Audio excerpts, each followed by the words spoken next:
Adi Armando kembali membuat gaduh. Kali ini ia mempertanyakan, benarkah perintah salat 5 waktu tak ada di Al-Quran? Sebuah pernyataan yang langsung ditanggapi dengan penjelasan mendalam oleh Ustadz Adi Hidayat. Simak benturan logika dan dalil dalam video ini. Saya merasa saya adalah muslim yang taat, atau paling tidak cukup taat. Saya sholat 5 kali, walau mungkin saya cukup rileks menjalankannya. Saya lazim melakukan penggabungan sholat.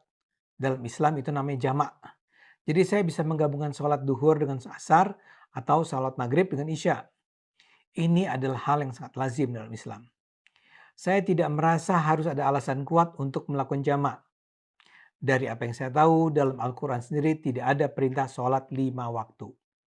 Al-Quran hanya menyebut ada sholat di waktu-waktu tertentu dan jumlahnya menurut perhitungan saya bukanlah 5.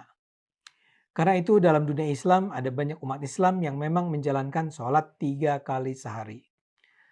Tapi untuk kali ini saya tidak ingin terlalu jauh membahasnya. Kalau Anda tertarik untuk mendiskusikannya, saya sangat bersedia untuk menyampaikan argumen saya tentang sholat ini di video yang lain. Tapi saya merasa perlu menjelaskan saya sholat untuk menyatakan pada mereka yang memfitnah saya bahwa saya adalah muslim yang menjalankan perintah yang disampaikan Nabi Muhammad. Saya adalah muslim yang sangat percaya dengan ajaran Islam. Memang harus pula saya beri catatan, umat Islam tidak perlu menjalankan semua hukum dan ajaran yang termuat dan tertulis eksplisit dalam Al-Quran secara baku. Maksud saya begini, di dalam Al-Quran kan ada banyak pernyataan yang dianggap sebagai hukum yang harus dijalankan umat Islam. Paling gampang adalah ada ajaran dalam Al-Quran bahwa umat Islam tidak boleh makan babi atau khinzir dan memakan binatang buas. Atau ada perintah agar umat Islam naik haji. Perintah itu diturunkan melalui Nabi Muhammad pada abad ke-7 Masehi alias 14 abad yang lalu. Nah, dalam pandangan saya itu adalah rangkaian aturan yang belum tentu harus kita jalankan di abad 21 ini. Saya tidak sedang mendorong umat Islam untuk makan babi ya, tapi barangkali kita layak atau bisa diskusikan kembali apakah pelarangan tersebut memang perlu dipatuhi secara kaku saat ini. Saya ingin menjelaskan mengapa saya berpikir begitu. Jadi dalam pandangan saya, Al-Quran memang tidak pernah diniatkan untuk menjadi sebuah kitab suci yang dipercaya berisi hukum dan aturan yang baku sepanjang masa. Islam itu tidak tunggal.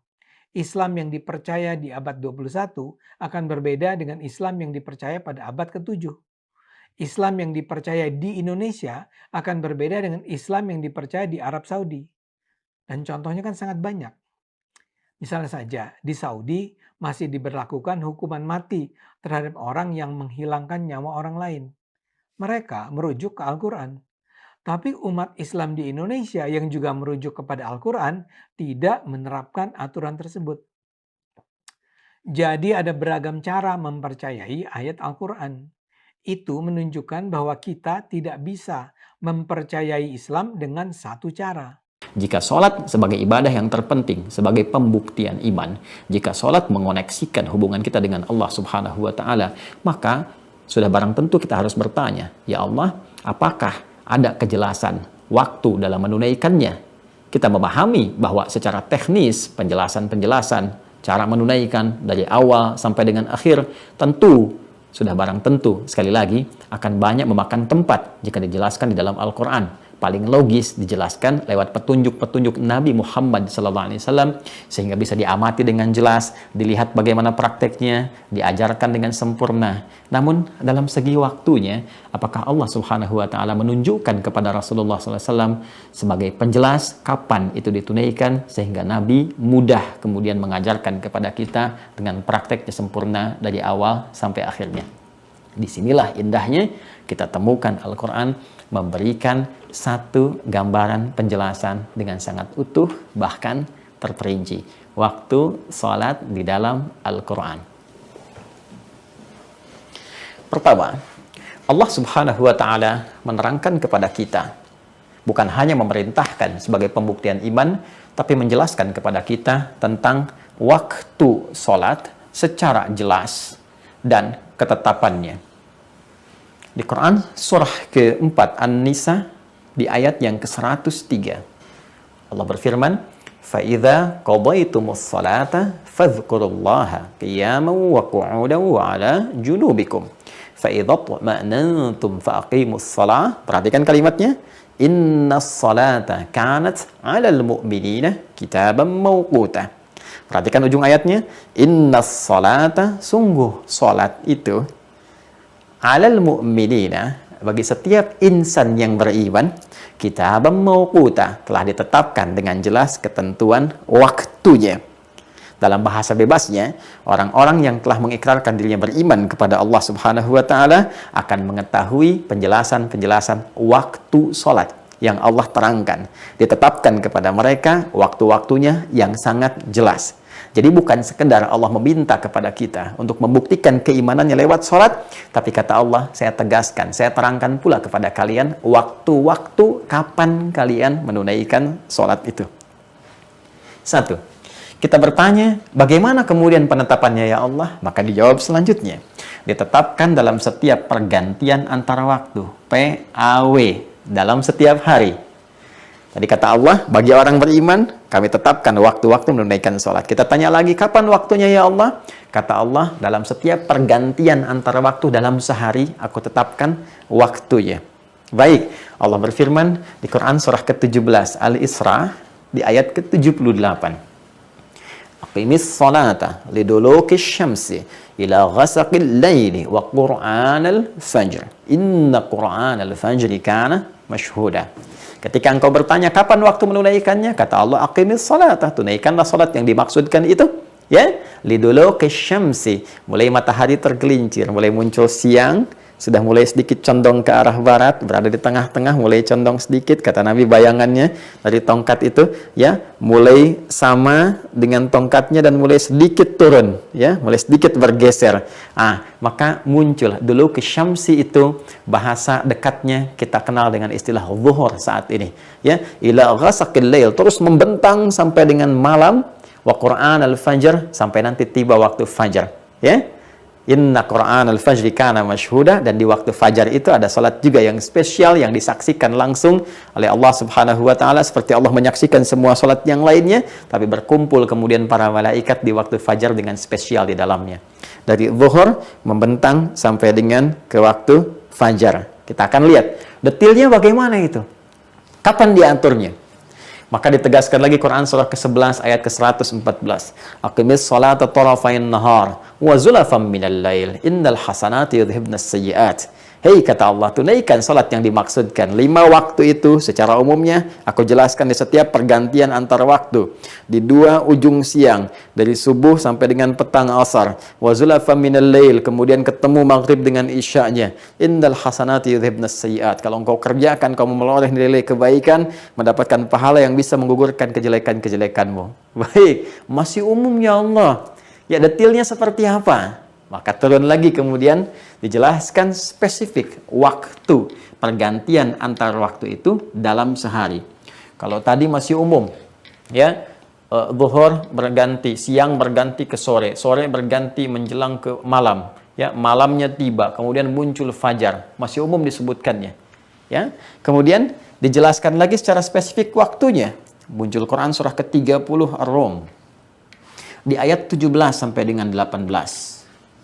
Fasubhanallahi hina tumsuna wa hina tusbihun. Baik, detailnya kata Allah. Fasubhanallahi, ayat 17-nya, maka bertasbihlah kepada Allah Subhanahu wa taala. Ya, tasbih ini teman-teman sekalian, bertasbih, menyucikan, memuji Allah Subhanahu wa taala, akarnya dari kata subhah, dan subhah itu nama lain dari kata shalah.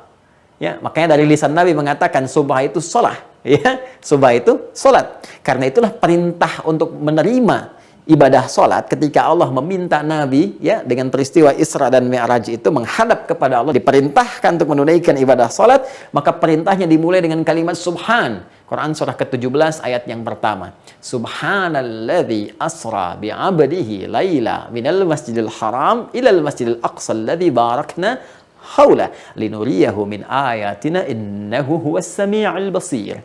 Jelas. Maka fasubhanalladzi hina tumsuna wa hina tusbihun. Maka kata Allah, bertasbihlah engkau, tunaikan salat kepada Allah Subhanahu wa taala hina tumsuna, ya, di waktu petang menjelang malam. Muncul di sini, ya, petang menjelang malam.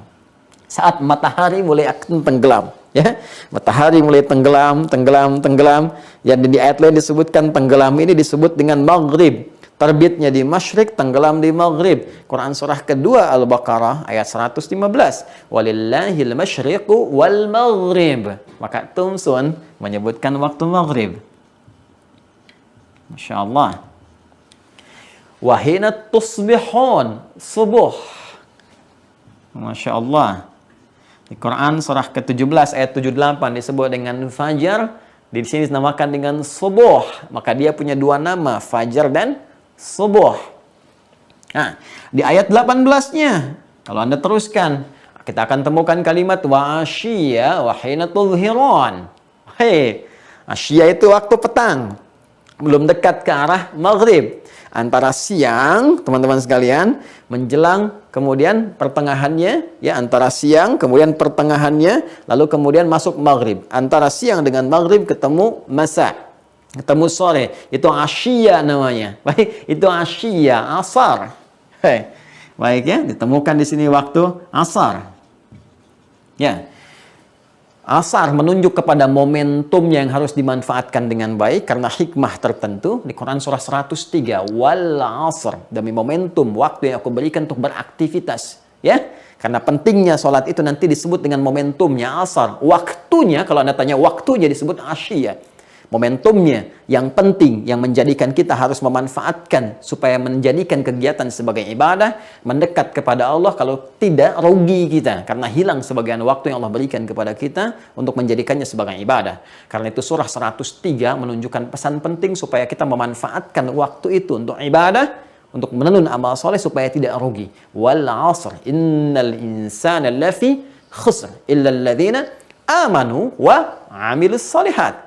Waktunya untuk mengerjakan di waktu itu, waktu rentang sore antara siang dengan ke maghrib itu disebut asyiyah namanya. Wa asyiyah wa hina tudhiran, zuhur. Masya Allah. Zuhur tiba. Maghrib, subuh, asar, zuhur. Satu lagi apa? Quran surah ke-24 ayat ke-58. Ya, kalau Anda terus baca ayatnya sampai ke ujungnya, Anda temukan kalimat min ba'di salatil isya thalathu awrat. Dan setelah engkau menunaikan salat isya itu, minta izin, ya, kepada ayah ibu, minta izin kepada ahli rumah. Kalau ingin masuk ke kamar, ketok pintu dulu di 3 waktu yang paling utama. Kan? Waktu kemudian sebelum subuh, teman-teman sekalian. Waktu kemudian dalam suasana siang setelah beraktivitas, mungkin sedang ganti pakaian. Dan juga waktu setelah menunaikan salat isya. Min ba'di salatil isya. Isya disebutkan. Baik. Jadi 3 pergantian waktu ini, ya. PAW, pergantian antar waktu. Disebutkan oleh Allah Subhanahu wa taala 3 yang tadi saya maksudkan, 3 ayat ini, ayat 17, 18 surah 30, 1, 2, kemudian ayat 58 surah 24 mencakup 5 pergantian waktu dalam sehari untuk mengetes iman. Dan ya, sekaligus menunaikan ibadah sholat itu. Kata Allah, aku jadikan PAW, pergantian antara waktu 5 kali dalam sehari. Subuh, cek iman masih ada atau tidak. Sekali lagi, karena sholat membuktikan keimanan kita. Ada getaran nggak ketika disebutkan nama Allah? Imannya bergetar nggak? Ya kan? Itu yang dimaksudkan Quran surah ke-8 Al-Anfal di ayat yang kedua. Innamal mu'minuna alladzina idza dzukirallahu wajilat qulubuhum wa idza tuliyat alaihim ayatuhu zadathum imana wa ala rabbihim yatawakkalun. Sungguh, insan beriman yang sejati itu bisa dicek imannya. Di antaranya jika disebutkan nama Allah, maka ada getaran dalam hatinya. Maka, panggilan menunaikan ibadah sholat itu didahului dengan kata Allah. Bukankah kita dengar panggilannya dengan kalimat Allahu Akbar, Allahu Akbar? Ya kan? Sampai kita temukan kalimat Hayya 'alas shalah, dibukanya dengan apa? Allah, Allahu Akbar. Ya, bukankah kalimat Allah itu adalah kalimat yang menunjukkan kepada Tuhan yang hak? Yang kita katakan dalam syahadat, asyhadu an la ilaha illallah. Ketika Anda mengatakan asyhadu an la ilaha illallah, Anda beriman.